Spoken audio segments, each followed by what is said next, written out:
అందరికీ నమస్కారం. ఇవాళ చాలా కాలం తర్వాత అంతకుముందు ఫస్ట్ వేవ్ ఉన్నప్పుడు రోజువారీ ఇక్కడ ప్రెస్ కాన్ఫరెన్స్‌లు నిర్వహించేటువంటి సాంప్రదాయం ఉండింది. ఆ తర్వాత రాను రాను కేసులు బాగా తగ్గిపోయాయి. ఎవరికి వాళ్ళు రెగ్యులర్ యాక్టివిటీ ప్రారంభించుకున్నారు. దానివల్ల ఈ ప్రెస్ కాన్ఫరెన్స్‌లు ఇవన్నీ కూడా ప్రత్యేకంగా ఈ కోవిడు, వ్యాక్సినేషను ఇవన్నీ అంశం మీద ఎప్పుడైనా కొత్త నిర్ణయాలు తీసుకున్నప్పుడు లేకపోతే ఇంపార్టెంట్ అప్డేట్స్ ఉన్నప్పుడు మాత్రం చేయడం ప్రారంభించాం. అయితే ఇప్పుడు రోజువారీగా కేసుల సంఖ్య కొంచెం మధ్య మధ్యలో పెరుగుతూ ఉంది. ప్రజల్లో కూడా ఎన్ని కేసులు వస్తున్నాయి, ఎన్ని మరణాలు వస్తున్నాయి, ఫెసిలిటీస్ ఏ విధంగా ప్రభుత్వం ఏర్పాటు చేసుకుంటూ ఉంది, ఎటువంటి నిర్ణయాలు ప్రభుత్వం తీసుకోవడం జరిగింది, ఇవంతా కూడా మళ్ళీ టైం టు టైం ఇప్పుడు కమ్యూనికేట్ చేసుకోవాల్సిన అవసరం అనిపించింది. కాబట్టి ఈ సమావేశం మనం ఏర్పాటు చేసుకున్నాం. అయితే ఫస్ట్ ఒక 2-3 ఫ్యాక్ట్స్, ఫిగర్స్. గత 24 గంటల్లో మనం 74,748 శాంపిల్స్ టెస్ట్ చేస్తే దాంట్లో 14,669 పాజిటివ్స్ అనేది తెలిసింది. అదేవిధంగా 71 డెత్స్ ఈ 24 గంటల్లో జరిగాయి. అంటే 19.62% పాజిటివిటీ, 0.48 ఏమో మోర్టాలిటీ. సో ఇట్లాగా మనం ఇప్పటి వరకు ఉన్నటువంటి మొత్తం పిక్చర్ చూసుకున్నట్లయితే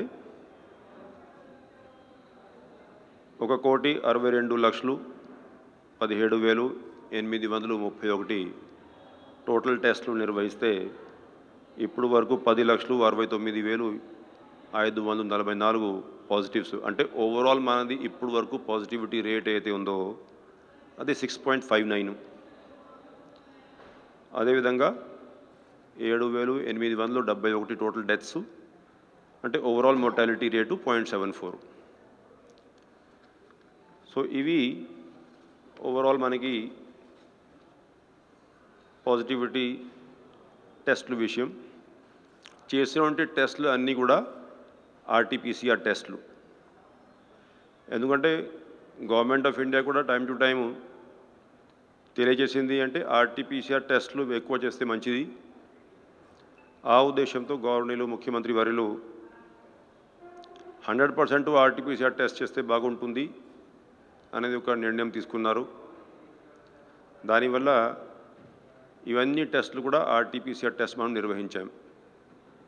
అంటే గత సంవత్సరం ఫస్ట్ వేవ్లో మీరు చూసి ఉంటారు. అప్పుడు మనం ఆర్టీపీసీఆర్, ర్యాపిడ్ టెస్టులు, ట్రూ నాట్ టెస్టులు ఇవన్నీ కలిపి 75,000, పీక్ సమయంలో 79,000, 80,000 వరకు కూడా వెళ్ళిన సందర్భాలు ఉన్నాయి. గత 10-15 రోజుల్లో మనం టెస్టుల సంఖ్య బాగా పెంచి, అంటే ఒక 10 days బ్యాక్ మనం ప్రెస్ కాన్ఫరెన్స్ పెట్టేటప్పుడు మీరందరూ కూడా మనం 30,000-35,000 మాత్రం టెస్టులు చేస్తున్నాం అని అడగడం జరిగింది. అప్పుడు కూడా స్పెసిఫై చేశాను, అంటే కేసుల సంఖ్య పెరిగేసరికి మనం కూడా టెస్టుల సంఖ్య పెంచిస్తాం.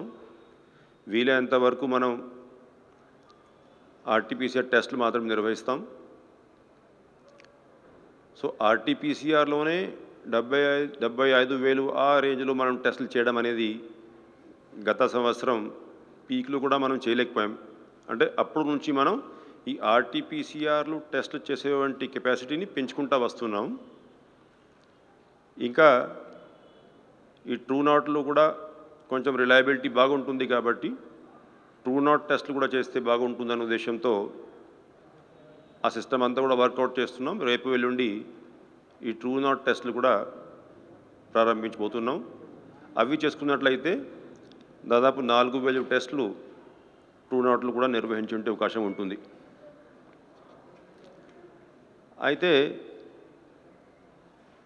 ముఖ్యమైనటువంటి కొన్ని అంశాలు మీరందరికీ కూడా తెలిసిన విషయమే. హాస్పిటల్లో బెడ్ అవైలబిలిటీ ఏ విధంగా ఉంది, రెమ్డెసివిర్ స్టాకు ఏ విధంగా ఉన్నాయో, ఆక్సిజన్ సప్లై ఏ విధంగా జరుగుతూ ఉంది. మెయిన్గా అందరూ కూడా అడిగేటువంటి ఇష్యూస్ ఈ 3 అంశాల మీద ఉంటాయి. అయితే ఓవరాల్ ఫిగర్స్ ఒకసారి చూసుకుంటే 422 హాస్పిటల్స్ ఇప్పుడు కోవిడ్ ట్రీట్మెంట్ కోసము కలెక్టర్లు అందరూ కూడా పర్మిషన్స్ ఇవ్వడం జరిగింది. లాస్ట్ ఇయర్ కంటే చాలా ఎక్కువ హాస్పిటల్స్ మనం నోటిఫై చేసాం. దానికి ముఖ్య కారణం ఏంటంటే కేసు సంఖ్య పెరుగుతూ ఉంది, అడ్మిషన్స్ పెరుగుతూ ఉన్నాయి. లాస్ట్ ఇయర్లో ఏదైతే కొన్ని హాస్పిటల్స్ జిల్లా వ్యాప్తంగా నోటిఫై చేయలేదో అటువంటి హాస్పిటల్స్ కూడా ముందుకు వస్తే కలెక్టర్లు అందరూ కూడా పర్మిషన్ ఇచ్చారు, ఇన్స్పెక్షన్స్ ఇవన్నీ చేయించి. ఈ 422 హాస్పిటల్స్లో దాదాపు ఐసీయూ బెడ్స్ ఒకవేళ చూసుకున్నట్లయితే 5,572 ఐసీయూ బెడ్స్ ఉంటే దాంట్లో 3,002 బెడ్స్ ఆక్యుపై అయిపోయి ఉన్నాయి. రాష్ట్ర వ్యాప్తంగా 2,570 బెడ్స్ ఇవాళ ఉదయానికి వివిధ హాస్పిటల్స్లో అందుబాటులో ఉన్నాయి. అదేవిధంగా ఆక్సిజన్ సప్లై ఉన్నటువంటి జనరల్ బెడ్స్ 18,086 బెడ్స్ అంతా కలుపుకొని, అంటే గవర్నమెంట్ ప్రైవేట్ అంతా కలుపుకొని చెప్తున్నాం. ఈ బెడ్స్లో 10,342 ఆక్యుపై అయి ఉన్నాయి. ఇంకా 7,744 ఉదయానికి అందుబాటులో ఉండేవి. జనరల్ బెడ్స్ 11,618 అయితే దాంట్లో 3,975 ఆక్యుపై అయి ఉండి 7,643. అంటే ఇవాళ ఉదయం ఉన్నటువంటి పరిస్థితి ఇది. అయితే ఈ ఫిగరు కమ్యూనికేట్ చేసేసరికి కొంతమందికి నిజంగానే ఈ బెడ్స్ ఖాళీగా ఉన్నాయా అని డౌట్ వస్తూ ఉంటుంది ఒక్కోసారి. అయితే ఇప్పుడు ఏమో మనకి ఇష్యూ అర్థం చేసుకోవాల్సింది ఏంటంటే కొన్ని హాస్పిటల్స్ 100% ఆక్యుపెన్సీ కూడా అయి ఉంటాయి. అన్ని హాస్పిటల్ బెడ్స్ ఖాళీ ఉన్నాయి అనేది పరిస్థితి ఉండదు ఇప్పుడు. కానీ ఓవరాల్ చిన్న పెద్ద ప్రైవేటు గవర్నమెంట్ హాస్పిటల్స్ అన్నీ కలుపుకొని ఇది ఉన్నటువంటి ఫిగరు. అది కాక దీంట్లో అంటే ఇంకొకటి, టైం టు టైము ఈ ఫిగరు మనము ఏదైతే హాస్పిటల్స్లో నోడల్ ఆఫీసర్స్ ఏర్పాటు చేసుకోవడం జరిగింది సిస్టము, పర్ఫెక్ట్గా ఈ ఫిగరు కమ్యూనికేట్ చేయాలి అనేది కలెక్టర్స్కి కూడా ఆదేశాలు జారీ చేశాం. ఎందుకంటే ఒకవేళ అక్కడ నుంచి ఇన్ఫర్మేషన్ అప్డేట్ చేసే సమయంలో ఆలస్యం జరిగితే, ఆన్లైన్లో ఉన్నటువంటి ఇన్ఫర్మేషన్ కరెక్ట్గా లేకపోతే పేషెంట్స్ ఎవరైనా ఈ ఆన్లైన్ డేటా చూసుకొని హాస్పిటల్స్కి వెళ్ళి ఇబ్బంది పడేటువంటి అవకాశం దాంట్లో ఉంటుంది. కాబట్టి స్ట్రిక్ట్ ఆదేశాలు జారీ చేశాం. దట్ ఈ డేటా అంతా కూడా పర్ఫెక్ట్గా ఉండాలి, రియల్ టైం బేసిస్లో అప్డేట్ కావాలి. దీంట్లో ఒక 1-2% లోపాలు ఉండొచ్చు, అంత తప్పు ఏమీ ఉండదు. బట్ ఎస్, అప్లోడింగ్లో ఒక 1-2%, ఎందుకంటే ఒక 2-3 గంటలకి అప్లోడ్ చేశారనుకోండి, ఈలోగా అక్కడ బెడ్స్ ఫిల్అప్ అయ్యే అవకాశం ఉంటుంది. సో అది రియల్ టైంలో అప్డేట్ చేయడానికి ఇవాళ ఉదయం గ్రూప్ ఆఫ్ మినిస్టర్స్ కూడా సమీక్షా సమావేశం నిర్వహించి పరిస్థితి అంతా కూడా సమీక్షించుకున్నారు. దాంట్లో కూడా ఆదేశాలు జారీ చేశారు. అంటే ప్రతి ఒక్క ఇంపార్టెంట్ హాస్పిటల్ దగ్గర ఎక్కడైతే బెడ్ సంఖ్య ఎక్కువ ఉందో అక్కడ డేటా ఎంట్రీ ఆపరేటర్స్ సరిగా ఉన్నారా లేరా, ఏమైనా ఇష్యూ ఉంటే ఏదైతే మనము వార్డ్ సెక్రటేరియట్లో లేకపోతే విలేజ్ సెక్రటేరియట్లో మనం డిజిటల్ అసిస్టెంట్స్ని పెట్టి ఉన్నాం. అటువంటి వాళ్ళని అయినా 3 షిఫ్ట్స్లో డ్యూటీస్ ఇచ్చి రియల్ టైంలో ఈ డేటా అప్డేట్ అయ్యే విధంగా చూసుకోవాలని గ్రూప్ ఆఫ్ మినిస్టర్స్ ఆదేశం జారీ చేశారు. ఇప్పుడు మేము ఈవినింగ్ 6:30 నుంచి కలెక్టర్స్ కాన్ఫరెన్స్ నిర్వహించి వాళ్ళందరికీ కూడా ఆదేశాలు ఇవ్వబోతున్నాం. ఎందుకంటే ఈ డేటా ఎంత అయితే రిలయబుల్గా ఉంటుందో ప్రజలకి అంత నమ్మకం ఈ సిస్టమ్ మీద పెరిగి ఉండే అవకాశం ఉంటుందనేది వారందరూ కూడా గుర్తు చేశారు. సో ఇంకా సెకండ్ పాయింట్ రెమ్డెసివిర్ ఇష్యూకి వస్తే ఇవాళ ఉదయం వరకు గవర్నమెంట్ హాస్పిటల్ సిస్టంలో ఏదైతే మనం ఎంఎస్ఐడిసి ద్వారా రెమ్డెసివిర్ సప్లై చేసేటువంటి పద్ధతి ఉందో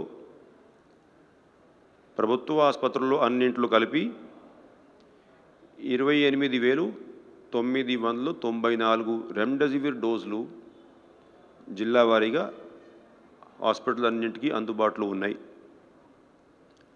దాంట్లో జిల్లా వారీగా బ్రేకప్ నేను చదవాల్సిన అవసరం లేదనుకోండి. 1-2 జిల్లాలు ఉదాహరణగా చెప్తాను. శ్రీకాకుళం ఉందనుకోండి 2,912, అనంతపురం ఉందనుకోండి 1,569. ఇట్లా జిల్లా వారీగా బ్రేకప్ మనం డైలీ బేస్ మీద మానిటరింగ్ చేస్తూ ఉన్నాం. గవర్నమెంట్ హాస్పిటల్ సెటప్లో ఎక్కడ కూడా రెమ్డెసివిర్ ఇష్యూ అనేది గవర్నమెంట్ సప్లై ఉంది కాబట్టి ఎక్కడ కూడా సమస్య లేదు. అయితే ప్రైవేట్ హాస్పిటల్ వచ్చేసరికి, ఎందుకంటే మీరందరూ కూడా చూసి ఉంటారు, మొన్న కూడా మీకు తెలియజేశాను ప్రెస్ కాన్ఫరెన్స్లో 2 days బ్యాక్, మనం ప్రైవేట్ హాస్పిటల్స్కి కూడా ఏదైతే జిల్లా కలెక్టర్లు రికగ్నైజ్ చేసేటువంటి హాస్పిటల్స్ ఉన్నాయో, ఇప్పుడు ఇల్లీగల్గా ఆథరైజేషన్ లేకుండా ఎవరూ కూడా కోవిడ్ పేషెంట్స్ని అడ్మిట్ చేయకూడదు, ట్రీట్ చేయకూడదని స్పష్టమైనటువంటి ఆదేశాలు ఉన్నాయి. ఎవరైతే హాస్పిటల్ సరి అయిన ఫెసిలిటీ ఉండి కలెక్టర్ దగ్గర నుంచి రికగ్నిషను పర్మిషన్ తీసుకున్నారో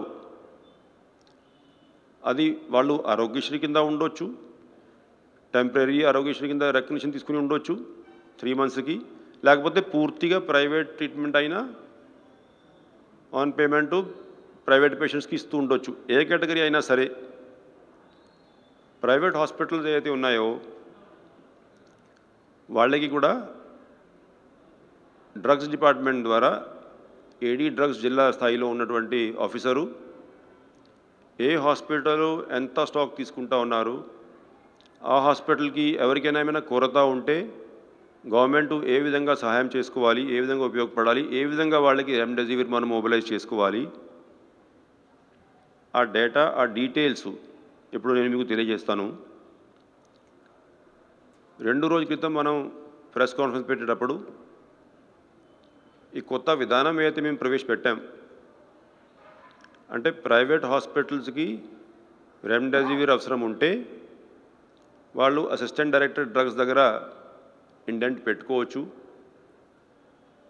ఇండెంట్ పెట్టినట్లయితే ఈ రాష్ట్ర వ్యాప్తంగా అన్ని హాస్పిటల్ ఇండెంట్ ఎంత ఉంది వెరిఫై చేసుకొని ఆ సరిపోయేటట్లు రెమ్డెసివిర్ స్టాకు మనం జిల్లా వారీగా సరఫరా చేసుకొని మళ్ళీ అదే ఏడీ ఆధ్వర్యంలో ఆ హాస్పిటల్స్కి చేరే విధంగా సిస్టమ్ ఒకటి ప్రవేశపెట్టాం. ఆ సిస్టమ్ కింద ఇప్పుడు మీరు చూసుకోండి, డేటా మీకు తెలియజేస్తాను. గత 3 రోజుల్లో ఫస్ట్ డే అయితే టైం తక్కువ ఉండింది ఈవినింగ్ వరకు కాబట్టి 1,820, నిన్న అయితే 6,743, ఇవాళ మధ్యాహ్నం వరకే, అంటే ఇంకా సాయంత్రం డేటా తిరిగి రావాలి, మధ్యాహ్నం 12 o'clock వరకు ఒక డోసు. అంటే ఇన్ని డోసేజు ప్రభుత్వం ఇంటర్ఫేర్ అయ్యి ప్రైవేట్ హాస్పిటల్కి సప్లై చేయడం జరిగింది. అంటే ఇప్పుడు వరకు 13,864 డోసులు మనం సప్లై చేశాం కోఆర్డినేట్ చేసుకొని. అది కాకుండా ప్రైవేట్ హాస్పిటల్స్ డైరెక్ట్గా కూడా ఎట్లయినా కంపెనీస్తో వాళ్ళకి కమర్షియల్ అగ్రిమెంట్ ఉంటుంది కాబట్టి డైరెక్ట్గా కూడా కొనుక్కోవడం జరుగుతుంది. ఆ డేటా మీరు చూసుకుంటే గత 3 రోజులు 26వ తేదీ ఏమో 11,453, మళ్ళీ నిన్న 27వ తేదీ 13,837, ఇవాళ మధ్యాహ్నం వరకు 6,200. అంటే ఇవన్నీ డోసెస్ ఇవ్వడం జరిగింది. ప్రైవేట్ పర్చేజు, అది కాకుండా గవర్నమెంట్ సహకారంతో ఇచ్చేటువంటి డోసులు. సో దానివల్ల ఏంటంటే ఎక్కడా కూడా మనం ఇబ్బంది లేకుండా చేసేటువంటి కార్యక్రమం చేసుకుంటున్నాం. అయితే దీంట్లో మనం అర్థం చేసుకోవాల్సిన పాయింట్ ఏంటంటే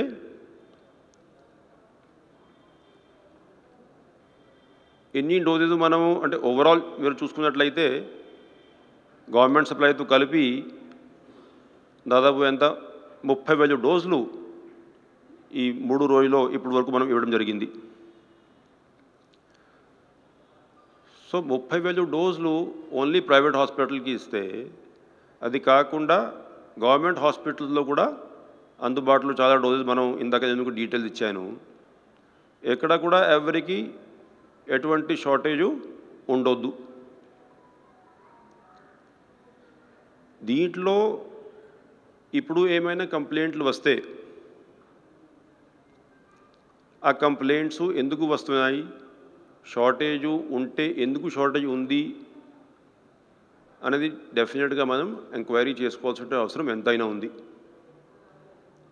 ఎందుకంటే దాదాపు 30,000 డోసెస్ 3 రోజుల్లో, అంతకంటే ఎక్కువ ఇందాక నేను మీకు బెడ్ కెపాసిటీ, బెడ్లో ఉన్నటువంటి పేషెంట్ సంఖ్య తెలియజేశాను. మామూలుగానే హాస్పిటల్లో ఉన్నటువంటి పేషెంట్స్ అందరికీ రెమ్డెసివిర్ అవసరం ఉండదు. పేషెంట్ సంఖ్యతో పోల్చుకుంటే మనం సప్లై చేసేటువంటి రెమ్డెసివిర్ క్వాంటిటీ టోటల్ 2 సెక్టర్లు గవర్నమెంటు ప్రైవేట్ అంతా కలుపుకొని దాదాపు 30,000 డోసులు ఈ 3 రోజుల్లో, అది కూడా మధ్యాహ్నం వరకు, ఇంకా ఈవినింగ్ కూడా కొంత పోతుంది అనుకోండి. అది తక్కువ క్వాంటిటీ ఏమీ కాదు. అయితే ఒకవేళ ఎవరైనా హాస్పిటల్ మేనేజ్మెంటు పేషెంట్ని మీరు బయట పోయి కొనుక్కోండి అని చెప్పారనుకోండి, దానికి ఒక కారణం ఏముండొచ్చు అంటే ఆ హాస్పిటలు కలెక్టర్ గారి దగ్గర నుంచి రికగ్నిషన్ పొందకుండా ట్రీట్మెంట్ చేసే అవకాశం ఉండొచ్చు. అది ఇన్స్పెక్ట్ చేయాల్సిన అవసరం ఉంది. లేకపోతే రికగ్నిషన్ ఉండి ఈ డోసెస్ ఇవన్నీ తీసుకొని పేషెంట్ని బయట పంపిస్తారంటే ఏమైనా హోర్డింగ్ చేసి ఉండే అవకాశం ఉంది, లేకపోతే బ్లాక్ మార్కెటింగ్ చేసి ఉండే అవకాశం ఉంది. ఇవి 2 అరికట్టాలి. దానికోసం ఏం చేయాలి ఇప్పుడు మనం?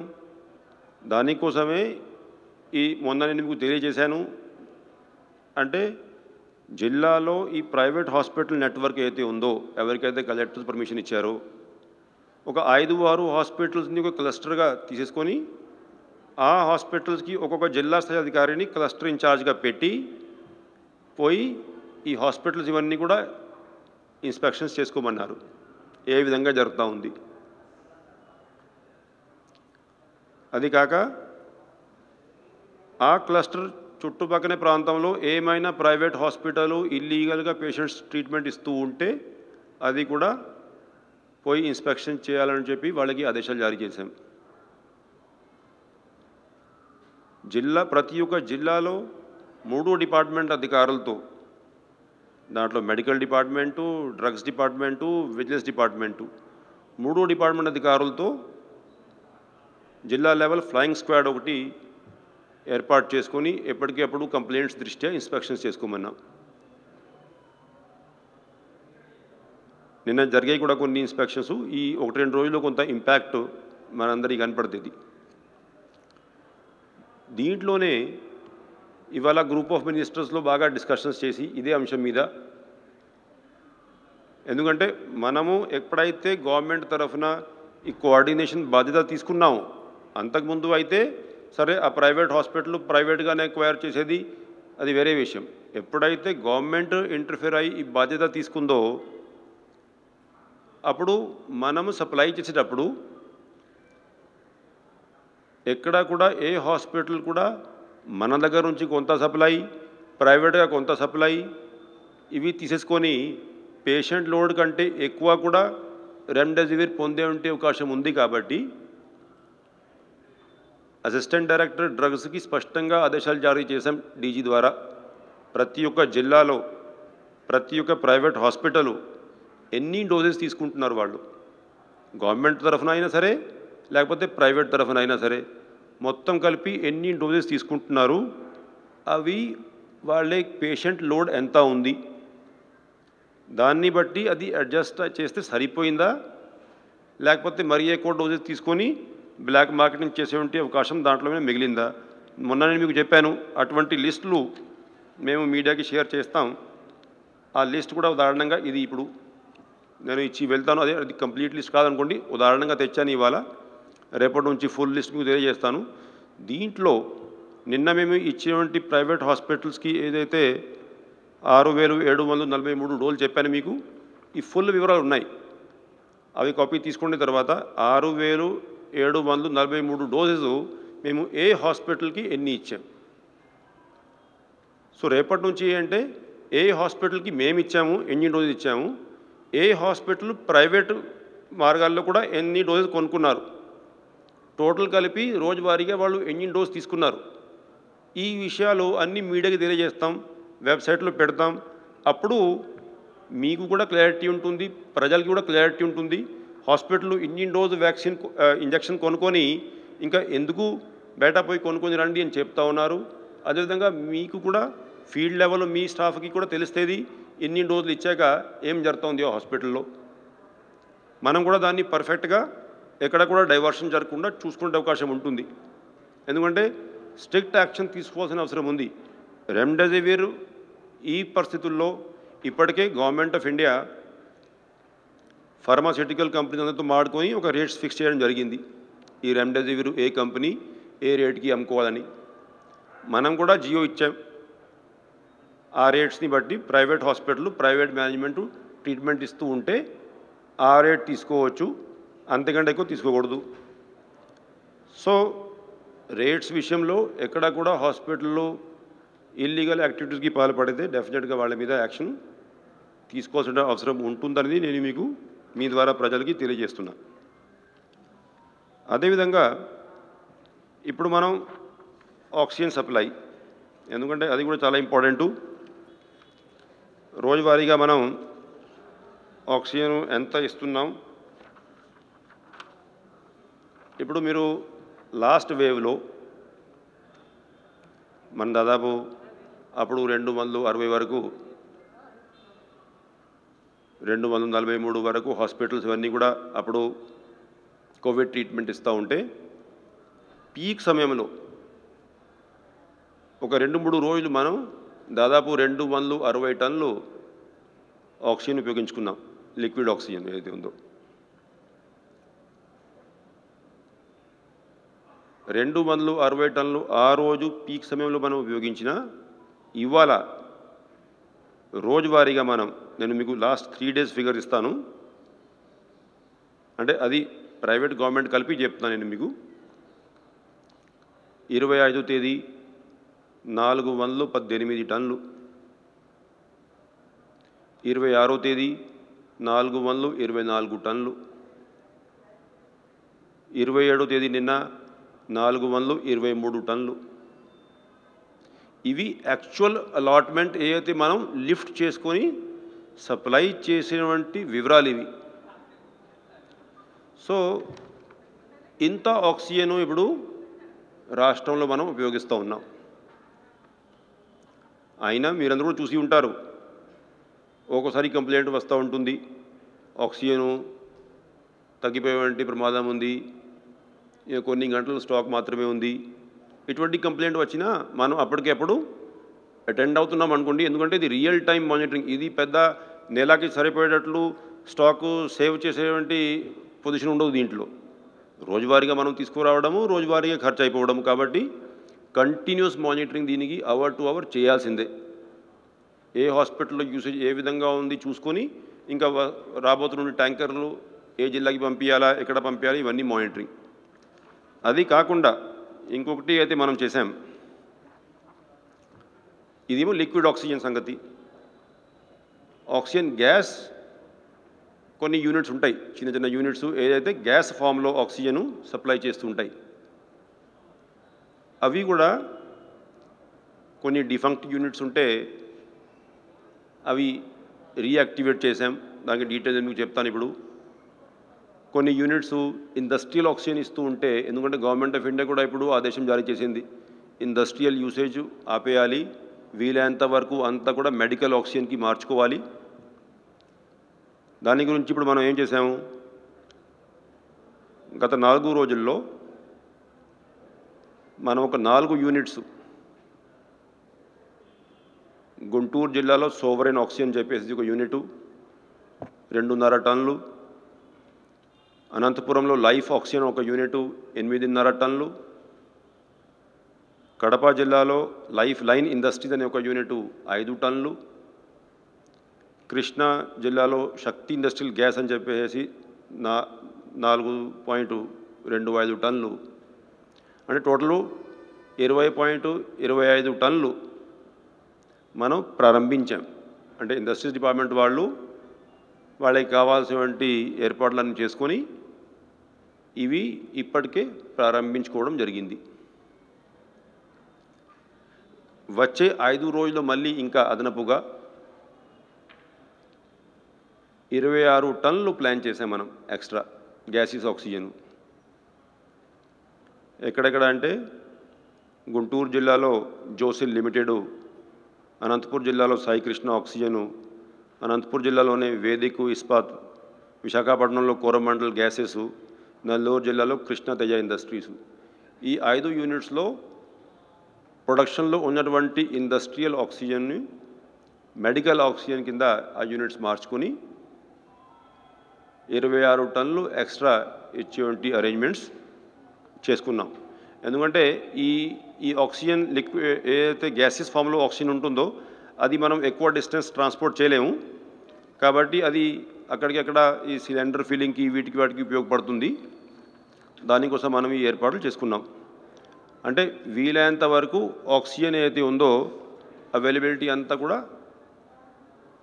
హెల్త్ డిపార్ట్మెంట్కి, హాస్పిటల్స్కి ఉపయోగపడాలనే ఉద్దేశంతో. దీంట్లో కూడా మనం ఒకటి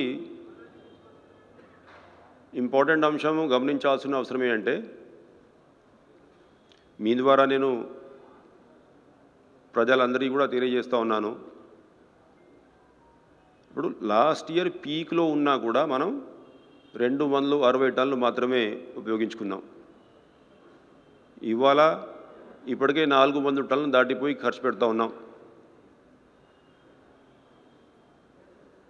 అంటే ఎక్కడా కూడా మన కేర్లెస్నెస్ వల్ల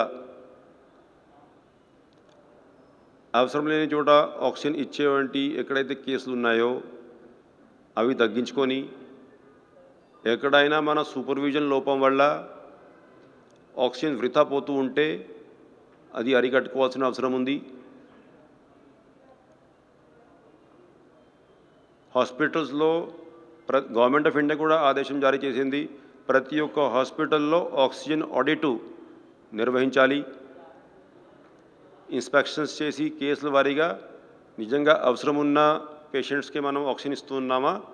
ఉదాహరణగా నేను తెలియజేశాను మీకు, విజయనగరం జిల్లాలో ఆ రోజు ఆ ఇన్సిడెంట్ అయ్యాక కలెక్టర్ గారు ఇన్స్పెక్షన్కి వెళ్తే మీమ్స్లో 96 సాచురేషన్ ఉన్నా కూడా ఆక్సిజన్ ఇస్తూ ఉన్నారు పేషెంట్కి. స్పష్టంగా గవర్నమెంట్ గైడ్లైన్స్, ప్రోటోకాల్ ఇవంతా కూడా ఇచ్చి ఉంది. ఎటువంటి కేసులో ఆక్సిజన్ ఇవ్వాలి, 94 కంటే ఎక్కువ ఉంటే మనం ఆక్సిజన్ ఇవ్వాల్సిన అవసరం లేదనేది ఆయన ఇస్తూ ఉన్నారు. రాత్రి పూట ఈ వార్డ్స్కి సరిగా ఇన్స్పెక్షన్ చేయకపోతే ఆ వార్డ్స్లో ఎక్కడైనా పేషెంట్స్ తెలిసి తెలియక పాపం దాంట్లో ఆక్సిజన్ వేస్ట్ పోతూ ఉంటే అది కూడా ఒకవేళ మనం కొంచెం జాగ్రత్తగా పొదుపు చేయగలిగితే మిగతా పేషెంట్స్కి ఉపయోగపడే అవకాశం ఉంటుంది. ఇప్పుడు ఇటువంటి సమయంలో ఏ ఒక చిన్న మనం వేస్టేజ్ చేసినా అది ఇంకొకరికి ఏదైతే అవకాశం ఉండిందో ఆ అవకాశం పోగొట్టుకున్నట్టు మనమందరం భావించి సీరియస్గా దాన్ని తీసుకోవాలి. అటు ప్రజలు కూడా, ఇటు హాస్పిటల్లో ఉన్నటువంటి మెడికల్ స్టాఫ్ కానీ, మిగతా సూపర్వైజరీ స్టాఫ్ కానీ వాళ్ళకి స్ట్రిక్ట్ ఇన్స్ట్రక్షన్ ఇచ్చాం, తెలియజేశాం. అదేవిధంగా మరీ ముఖ్యంగా కోవిడ్ కేర్ సెంటర్స్. ఇప్పుడు కోవిడ్ కేర్ సెంటర్స్ మనం సరిగా ఏర్పాటు చేయకపోతే రాబోతున్నటువంటి కాలంలో మనం డైరెక్ట్గా పేషెంట్స్ అందరూ కూడా హాస్పిటల్స్కి వచ్చేటట్లయితే చాలా కష్టం ఉంటుందనేది కలెక్టర్లందరికీ చాలాసార్లు ఇన్స్ట్రక్షన్స్ జారీ చేశాం. అయితే ఇవాళ మార్నింగ్ వరకు మనం స్టేటస్ చూసుకుంటే మనం గత సంవత్సరం పీక్లో ఉన్నప్పుడు 116 కోవిడ్ కేర్ సెంటర్స్ ఫంక్షనింగ్లో ఉండేవి. ఆ 116 సెంటర్స్లో 50,500 బెడ్స్ అందుబాటులో ఉండేవి. ఇప్పుడు వరకు మనం 60 సెంటర్లు నోటిఫై చేసిన దాంట్లో 33,427 బెడ్స్ అన్ని జిల్లాలు కలిపి అందుబాటులో తీసుకువచ్చాం. అయితే దాంట్లో ఆక్యుపెన్సీ చూసుకున్నట్లయితే 4,703. అంటే ఇది ఎక్కడైనా ఆ కన్సర్న్ అధికారులు సరిగా పట్టించుకోకపోవడం వల్ల కానీ, లేకపోతే ఇంకొక వైపు పేషెంట్స్ ప్రిఫరెన్స్ వల్ల కానీ, రెండు కారణాలు ఉండొచ్చు. చాలా వరకు పేషెంట్స్ కూడా హాస్పిటల్లో అవకాశం ఉంటే హాస్పిటల్లో చేరిపోతాము అనుకుంటూ ఉండవచ్చు. వాళ్ళకి మీ ద్వారా తెలియజేస్తున్నాను, అంటే ఎవరికి అయితే డిజీజ్ సీరియస్గా లేదో ఆ ట్రయేజింగ్ చేశాక డాక్టర్ సలహా మేరకు ఎవరికి అయితే హోమ్ ఐసోలేషన్ సరిపోతుందో వాళ్ళు హోమ్ ఐసోలేషన్లో ఉండాలా, ఎవరైతే కోవిడ్ కేర్ సెంటర్లో ఉండాలి వాళ్ళు కోవిడ్ కేర్ సెంటర్లో ఉంటే మనకి సీరియస్ కేసెస్కి హాస్పిటల్ బెడ్స్లో ప్లేస్ లభించేటువంటి అవకాశం ఉంటుంది. సో దాంట్లో కలెక్టర్స్కి కూడా ఇన్స్ట్రక్షన్ ఇచ్చాం. ఏ అధికారిని నిర్లక్ష్యం చేస్తే వాళ్ళ మీద కఠినమైన చర్యలు తీసుకోవాలి.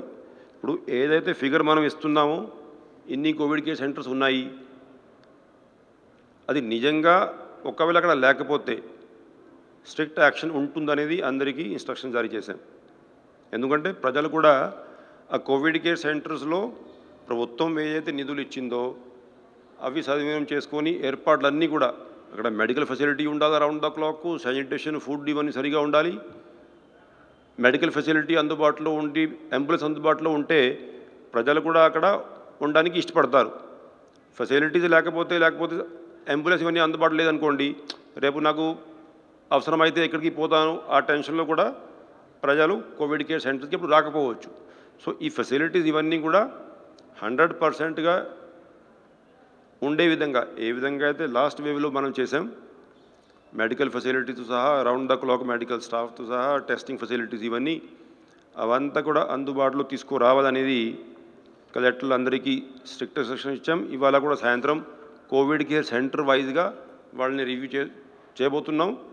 వచ్చే 1-2 రోజుల్లో ఈ 100% ఫంక్షనింగ్ అయ్యే విధంగా చేసే ప్రయత్నం అధికారులందరూ కూడా చేస్తూ ఉన్నారు. ఇంకా చివరికి ఈ ముఖ్యంగా ఈ 104 కాల్ సెంటర్ అయితే ఉందో దాన్ని ఫంక్షన్ సరిగా చేయగలిగితే ఎవరికి లేనిపోని అపోహలు ఉండవు, పట్టించుకోవట్లేదనేది ఫీలింగ్ ఉండదు. దానికి ముఖ్యమంత్రి గారు కూడా నిన్న కలెక్టర్లతో సమావేశం జరిగేటప్పుడు అందరికీ ఆదేశాలు జారీ చేశారు. అయితే వస్తున్నటువంటి ప్రతి ఒక్క కాలు, ఎంతమంది స్టాఫ్ అక్కడ ఉన్నారు, కాలు డిస్టర్బ్ కాకుండా చూసేటువంటి బాధ్యత, కాల్లో వివరాలు తీసేసుకొని ప్రతి ఒక్క కాల్ని సరైన సమయంలో అటెండ్ అయ్యే విధంగా కాల్ వారీగా మానిటరింగ్ చేసేటువంటి బాధ్యత స్టేట్ లెవెల్లో కమాండ్ కంట్రోల్ సెంటర్లో ప్రత్యేకంగా ఒక అధికారిని నియమించాం.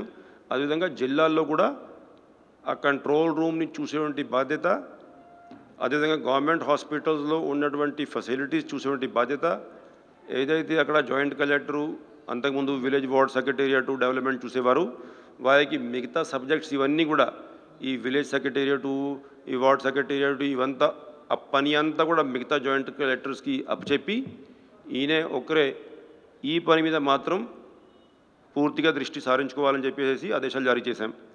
సో ఓవరాల్ డేటా మీరు చూస్తున్నట్లయితే రోజువారీగా వస్తున్నటువంటి కాల్స్ దాదాపు 6,000 నుంచి 7,000 వరకు ఉన్నాయి. సో ఈ 6,000-7,000 కాల్స్ వస్తున్నాయి కాబట్టి నిన్న అయితే 7,761 కాల్స్ వచ్చాయి. ఇన్ని కాల్స్ని మనం హ్యాండిల్ చేయాలి కాబట్టి మనం ఆ కాల్ సెంటర్లో ఉన్నటువంటి స్టాఫ్ని కూడా బాగా పెంచాం. అంతకుముందు గత సంవత్సరం ఉదయం 2 షిఫ్ట్స్కి 30 మంది, రాత్రి షిఫ్ట్కి 10 మంది ఉంటే ఇప్పుడు మనం ఉదయం 2 షిఫ్ట్స్కి 60, రాత్రి షిఫ్ట్కి 30 మందిని డ్యూటీ వేయడం జరిగింది. అట్లాగానే 21 మంది డాక్టర్లు ఈ వివిధ షిఫ్ట్స్లో ఆ కాల్స్ని అటెండ్ చేయడానికి డ్యూటీ వేశాం. మరీ ముఖ్యంగా దీంట్లో ఇంప్రూవ్మెంట్ లాస్ట్ ఇయర్ మీద మనం చేసింది ఈ సంవత్సరం ఏంటంటే, డాక్టర్సు ఎవరైతే తన ఇంట్లోనే ఉన్నారో వాళ్ళ ద్వారా టెలికన్సల్టేషన్ ఈ పేషెంట్స్ అందరికీ ఒక ఫెసిలిటీ మనం క్రియేట్ చేశాం. ఎందుకంటే ఎక్కువ మంది పేషెంట్సు సిమ్టమ్స్ ఉన్నా, లేకపోతే రిజల్ట్ వచ్చినా, పాజిటివ్ వచ్చినా, నెగిటివ్ వచ్చినా డాక్టర్తో సంప్రదించాలనుకుంటే, అంటే ఎటువంటి లక్షణాలు ఉన్నాయి, ఏం చేస్తే బాగుంటుంది, లేకపోతే టెస్టింగ్కి పోవాలన్నా, లేకపోతే హాస్పిటల్ జాయిన్ కావాలన్నా, లేకపోతే ఇంట్లో ఉంటూ సరిపోతుందా, ఇవన్నీ కూడా ప్రజలకి డౌట్స్ ఉంటాయి. కాబట్టి ఇప్పుడు వరకు 2,279 మంది డాక్టర్లు టెలికన్సల్టేషన్కి సిద్ధంగా ఉన్నాము అనేది కన్సెంట్ తెలియజేశారు. అంటే వాళ్ళకి స్లాట్ వారీగా డ్యూటీ ఇచ్చాం. ప్రతి ఒక్క స్లాట్లో ఒక 200-300 మంది డాక్టర్లు అందుబాటులో ఉంటారు. అయితే పేషెంట్ ఎవరైనా, ప్రజలు ఎవరైనా అవసరం ఉంటే ఫోన్ చేస్తే ఈ ఇంతమంది డాక్టర్లు ఈ కాల్స్ ఇవన్నీ తీసుకొని టెలికన్సల్టేషన్ ద్వారా గైడెన్స్ ఇచ్చేటువంటి అవకాశం కల్పించాం. అయితే రేపు ఎల్లుండి ఇంకొకటి దీంట్లో యాడ్ చేయబోతున్నాం. ఏంటంటే, ఎవరైతే హోమ్ ఐసోలేషన్లో ఉన్నారు, ఏ సమయానికైనా దాదాపు ఇప్పుడు కోవిడ్ పెరిగేసరికి ఒక 60,000 మంది ఇట్లాగా దాదాపు హోమ్ ఐసోలేషన్ ఉంటారు. కాబట్టి హోమ్ ఐసోలేషన్లో ఉన్న వాళ్ళని ఒకవైపు అయితే ఈ ఏఎన్ఎంస్ వీళ్ళందరూ పోయి టైం టు టైము సంప్రదించుకోవాలి. వాళ్ళు బాగున్నారా లేదా, మందులు ఇవన్నీ కూడా తీసుకున్నారా లేదా, లేకపోతే ఏమైనా కేసెస్ సీరియస్ అయితే వాళ్ళని ఏమైనా షిఫ్ట్ చేసి ఉంటే ఒక అవసరం ఉందా లేదా. ఇటు ఈ డాక్టర్స్ ఎవరైతే ఉన్నారో ఇంతమంది మన రిజిస్టర్ అయ్యారు కాబట్టి ఫుల్ టైం వాళ్ళకి టెలికన్సల్టేషన్ కాల్స్ ఉండవు. కాబట్టి వీళ్ళని కూడా ఈ హోమ్ ఐసోలేషన్లో ఉన్నటువంటి పేషెంట్స్తో మాట్లాడుకొని వాళ్ళ ఆరోగ్యం ఏ విధంగా ఉంది తెలుసుకొని సరి అయినటువంటి గైడెన్స్, సరి అయినటువంటి ఫర్దర్ ఏదైతే కరెక్టివ్ యాక్షన్ ఉందో, లేకపోతే ప్రివెంటివ్ యాక్షన్ ఉందో అవి తీసుకోవాలి. ఆ ఉద్దేశంతో ఇంకా కొంత మార్పు చేసుకొని ఈ రేపు ఎల్లుండి ఈ సిస్టమ్ కూడా ఇంతమంది డాక్టర్తో మనం ప్రవేశపెట్టబోతున్నాం. అయితే ఓవరాల్ మీరు చూసుకున్నట్లయితే కేసుల సంఖ్య పెరుగుతూ ఉంది. ఇవాళ కూడా మీరు చూశారు, కొంచెం పెరిగాయి. ప్రజలందరూ కూడా ప్రభుత్వం ఇచ్చేటువంటి గైడెన్స్ ఏదైతే ఉందో ఈ కోవిడ్ బిహేవియర్ ఏ విధంగా ఉండాలి, మాస్కులు వేసుకోవాలి, లేకపోతే సామాజిక దూరం పాటించాలి, ఇవంతా కొంచెం సీరియస్గా పాటించాల్సిన అవసరం ఉంది. ఇప్పుడు ఒకవైపు గవర్నమెంట్ తీసుకోవాల్సిన నిర్ణయము, గవర్నమెంట్ చేసుకోవాల్సినటువంటి పనులు ఇవన్నీ కూడా చేసుకుంటూనే ప్రజలు సహకరిస్తే ఈ కోవిడ్ సెకండ్ వేవ్ని మనం ఈజీగా కంట్రోల్ చేసే అవకాశం ఉంటుంది. అధికారులు ఒకవైపు ఇచ్చేటువంటి ఆదేశాలు పూర్తిగా అమలు చేసుకొని ఈ టెస్టింగ్ ఫెసిలిటీస్ కానీ, కోవిడ్ కేర్ సెంటర్స్ కానీ, హోమ్ ఐసోలేషన్ కానీ, హాస్పిటల్ విధానం కానీ సరిగా అమలు చేసుకోగలిగితే అటు ప్రజలు కూడా ఎవరికైతే ఇంట్లో సరిపోతుందో, ఎవరికైతే కోవిడ్ కేర్ సెంటర్లు సరిపోతుందో వాళ్ళు కూడా అనవసరంగా హాస్పిటల్కి వచ్చి ఒకవైపు వాళ్ళు ఇబ్బంది పడి ఇంకొక వైపు మిగతా పేషెంట్స్ ఇబ్బంది పడి అట్లాగా చేయకుండా సహకారంతో మనం ఈ కొన్ని రోజులు ఎప్పుడైతే ఈ కేసులు పెరుగుతూ ఉన్నాయి దాన్ని డీల్ చేసుకోవాల్సిన అవసరం ఉంది. అది ఆక్సిజన్ సప్లై, అది రెమ్డెసివిర్. ఇప్పుడు ఉదాహరణంగా రెమ్డెసివిర్ అయినా గవర్నమెంట్ ఆఫ్ ఇండియా గైడ్లైన్సు, మిగతా లిటరేచరు, మిగతా క్యాంపెయిన్సు, ప్రైవేట్లో డాక్టర్స్ కూడా అందరూ తెలియజేస్తారు. అంటే వచ్చే ప్రతి ఒక్క పేషెంట్కి రెమ్డెసివిర్ అవసరం లేదనేది, అయినా రెమ్డెసివిర్ యూసేజ్ పెరుగుతూ ఉంది. సో నిజంగా అవసరం ఉన్న పేషెంట్స్కి సరే ఒకవేళ గవర్నమెంట్ సప్లై ఇచ్చినా కూడా నిజంగా అవసరం ఉన్నటువంటి పేషెంట్స్కి మాత్రం మనం ఇటువంటి డోసేజ్ ఉపయోగిస్తే వాళ్ళ ఆరోగ్యానికి మంచిగా ఉంటుంది. ఇటువేమో ఈ జరుగుతున్నటువంటి బ్లాక్ మార్కెటింగ్ కానీ, ఈ మిగతా డైవర్షన్ కానీ ఇది కూడా మనం అరికట్టే అవకాశం ఉంటుంది. సో ఇది మనం ఓవరాల్ ఏదైతే కోవిడ్ కంట్రోల్లో మనం తీసుకునే స్టెప్స్. ఇంకా అది కాకుండా మామూలుగా మీకు తెలిసిన విషయమే ఈ వ్యాక్సిన్ మనకి వస్తున్నటువంటి స్టాక్ మనం ఎప్పటికప్పుడు ఉపయోగిస్తూ ఉన్నాం. ఓవరాల్ నిన్నటి వరకు మనం చూసుకుంటే ఒకసారి ఫిగరు, నిన్న సాయంత్రానికి మన దగ్గర నెట్ అవైలబిలిటీ ఆఫ్ వ్యాక్సిన్ డోసేసు కోవాక్సిన్ ఏమో 65,240, కోవిషీల్డ్ ఏమో 1,36,440 అది ఉండేది. ఇవంతా కూడా మనం ఇవాళ సెకండ్ డోజ్ కోసం, అంటే ఎవరికి అయితే ఫస్ట్ డోజ్ అయిపోయి కోవాక్సిన్ అయితే 4 వారాలు, కోవిషీల్డ్ అయితే 6 నుంచి 8 వారాలు, ఇది గవర్నమెంట్ ఫిక్స్ చేసినటువంటి నిబంధనలు. ఎన్ని రోజుల్లో ఎవరికైతే ఈ సమయం వచ్చిందో మరి లేట్ కాకుండా ఉండాలనే ఉద్దేశంతో ఇవాళ మనం ఫుల్ టైం ఈ సెకండ్ డోజ్ మీదనే ఫోకస్ చేశాం. ఎంతమందిని ఇవాళ మనం సెకండ్ డోజ్ అడ్మినిస్టర్ చేయగలిగామనేది డేటా సాయంత్రం వస్తుంది అనుకోండి. నిన్నటి వరకు మీరు చూసుకుంటే హెల్త్ కేర్ వర్కర్సు ఓవరాల్ మనం 4,17,475 మందికి ఫస్ట్ డోజు, 2,69,539 మందికి సెకండ్ డోజు. అదేవిధంగా ఫ్రంట్ లైన్ వర్కర్సు 7,01,148 మందికి ఫస్ట్ డోజు, 2,97,909 మందికి సెకండ్ డోజు. అదేగాక ఇంకా సీనియర్సు 45+ కేటగిరీలో మనం ఫస్ట్ డోజు చూస్తే 37,84,532, సెకండ్ డోజ్ ఏమో 7,05,864 మందికి మనం ఇచ్చాం. సో ఇట్లాగా మనం వచ్చినట్లు స్టాక్ అంతా కూడా సక్రమంగా వినియోగిస్తూ వీలైనంత వరకు అందరికీ వ్యాక్సినేషను చేసేటువంటి ప్రక్రియ చేస్తూ ఉన్నాం. ప్రజలు కూడా వ్యాక్సినేషన్ అయినా కూడా ఈ కోవిడ్ నిబంధనల్ని పాటించాల్సిన అవసరం ఉందనేది మీ ద్వారా తెలియజేస్తున్నాను. ఎందుకంటే ఎవరో ఒకరు నేను వ్యాక్సిన్ తీసుకున్నా కదా ఇంకా నేను ఫ్రీగా తిరిగేయవచ్చు అట్లాగా దయచేసి భావించకండి. అందరూ ప్రికాషన్స్ తీసుకోవాల్సిన అవసరం ఉంది.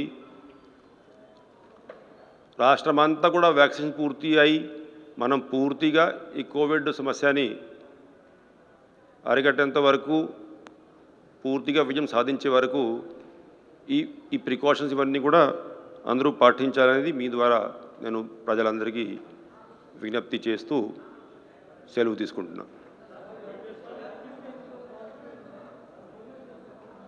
ఏమండి?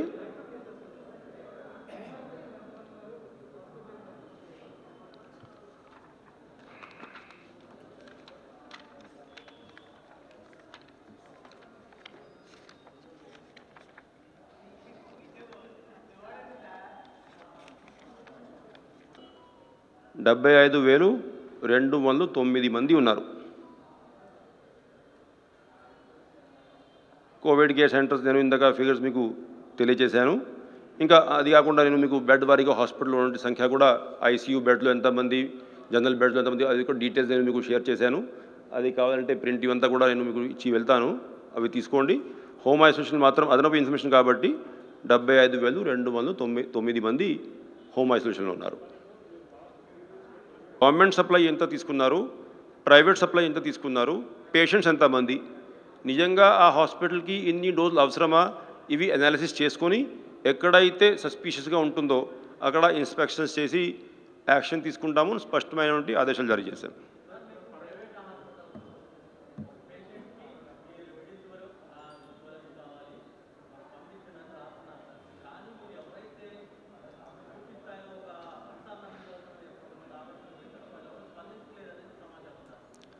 అటువంటివి ఉంటే మేము రెక్టిఫై చేసుకోవాల్సిన అవసరం ఉంటుంది. 100% దాన్ని 100% సక్సెస్ అయిందని నేను ఇక్కడ కూర్చొని క్లెయిమ్ చేయదలుచుకోలేదు. నేనేం చెప్పానంటే 2 రోజుల క్రితము ఈ సిస్టమ్ మనం ప్లేస్లో పెట్టాం. ఇప్పటికే ఏ హాస్పిటల్కి ఎంత సప్లై చేసామో ఆ డేటా షీటే మీకు ఇచ్చారు. కాబట్టి హాస్పిటల్స్కి ఇంజెక్షన్ అయితే అందింది. 1 కేసులో రెస్పాన్స్ వచ్చి ఉండకపోవచ్చు. అది మనం ఇప్పుడు వచ్చే 2-3 రోజుల్లో ఇంప్రూవ్ చేసుకోవాల్సిన అవసరం ఉంది. మీ ద్వారా తెలియజేసింది ఏంటి అంటే, ఎవరైతే హాస్పిటల్లో కలెక్టర్ ద్వారా రికగ్నిషన్ పొంది రెమ్డెసివిర్ కొరత ఉంది అనుకుంటే కన్సర్న్డ్ ఏడీ డ్రగ్స్కి ఇండెంట్ ఇవ్వాల్సిందిగా రిక్వెస్ట్ చేస్తున్నా. ఆ ఇండెంట్ని బట్టి మేము డెఫినెట్గా వారికి సప్లై చేయడానికి సిద్ధంగా ఉన్నామని చేస్తున్నాం.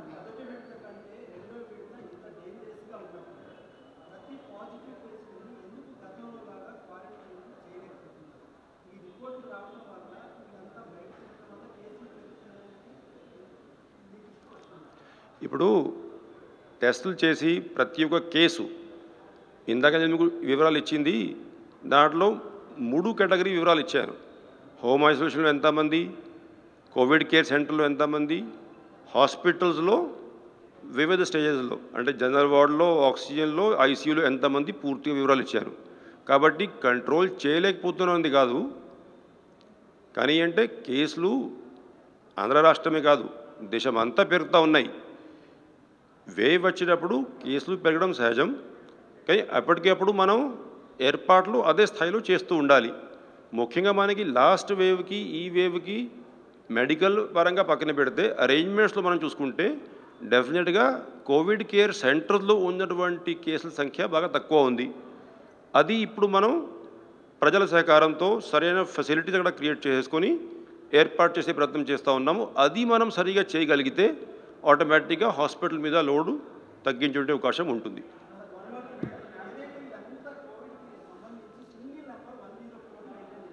ఎస్,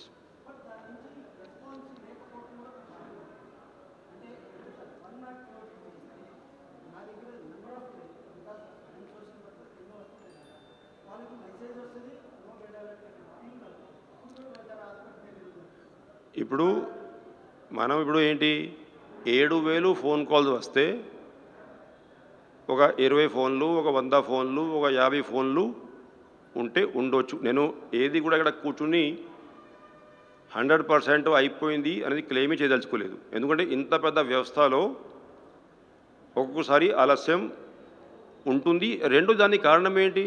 ఇప్పుడు సపోజింగ్ గుంటూరులో ఒక పేషెంటు, లేకపోతే విజయవాడలో ఒక పేషెంటు, విజయవాడలో సపోజింగ్ జీజీఎస్లో హాస్పిటల్ అంతా కూడా ఫుల్ అయిందనుకోండి, మనం ఆల్టర్నేట్ అరేంజ్మెంట్ చేయడానికి ఒక్కొక్కసారి 1 గంట ఇటు అటు కావచ్చు, నేను కాదని లేదు. వీలైనంత వరకు మనం ఏదైతే ఎస్ఎల్ఏ సిస్టమ్ ప్లేస్లో పెట్టామో అది కంప్లై చేసి ప్రయత్నం చేస్తున్నాం. దానికోసమే ప్రత్యేకంగా ఒక సీనియర్ అధికారిని ఇక్కడ 104 మానిటరింగ్కి మనం పెట్టుకోవడం జరిగింది. అదేవిధంగా ఈ జాయింట్ కలెక్టర్లందరినీ నిన్న సీఎం గారి ఆదేశం మేరకు ప్రతి ఒక్క జాయింట్ కలెక్టర్ ఓన్లీ ఈ 104 కాల్ సెంటర్ ప్లస్ గవర్నమెంట్ హాస్పిటల్లో ఉన్నటువంటి facilities, food, sanitation, medicines, paramedics, medic staff, help desk, ఆరోగ్య మిత్ర ప్రజెన్స్ ఇవన్నీ ఫుల్ టైం ఫోకస్ ఎందుకు చేయమన్నాం? నిన్న సీఎం గారు ఎందుకు చేయమన్నారు? ఆబ్వియస్లీ అంతా బాగా ఉంటే ఇది చెప్పాల్సిన పని లేదు కదా సీఎం గారికి. ఎందుకు చెప్పారు? మీరు చెప్పినట్లు కొన్ని కంప్లైంట్స్ ఉన్నాయి, వారి దృష్టి కూడా వచ్చాయి కాబట్టి స్పందించి ఈ సిస్టమ్ని ఇట్లాగా సెట్ చేస్తే బాగుంటుంది, ఆటోమేటిక్గా పర్ఫెక్షన్ చేసే అవకాశం ఉంటుంది. ఆ ఉద్దేశం నిర్ణయం తీసుకోవడం జరిగింది. ఓకే, నమస్కారం. మనము ప్రకటించాం.